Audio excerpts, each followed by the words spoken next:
બોલ માડી અંબે જય જય અંબે હર હર મહાદેવ જય ગિરનારી જય ગિરનારી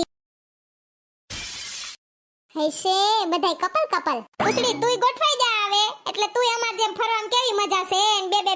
બધાય હા હો પૂછડી બેન હવે કેદી લાડવા ખવડાવવા હા ખવડાવશું રાહ તો જોવો થોડીક પછી નાસ્તો કરશું આ પૂછડીને આપના કેમેરો છે ને તો આપણે બધાય ફોટો પડવી લઈએ હા ઈ કરાય પૂછડી પહેલા અમાર બે માણાનો લઈ લે એ હા એ સરસ બેન હવે અમાર વારો હા હું ક્યાં ના પાડું પાડી દે પૂછડી બેન હવે અમારો વારો હો હાલો પડી ગયા હો બધાયના પૂછડી બેન તમારે પાડવો તો પાડી દઉં તમને હા એલી પડાવી લે પછી બાયોડેટા મૂકવા થાહે ના એ તો બાયોડેટા મૂકવાના તો છે મારી પાસે નથી પાડવો હાલો નાસ્તો કરી લઈએ થોડોક જો આમ પબ્લિક ઉતરવાય માંડ્યું દર્શન કરીને હજી આપણે સળીએ છીએ રસમા ભાભીની કેમ સેટા બેઠા માણા ગંધાતા લાગે તમને કા ના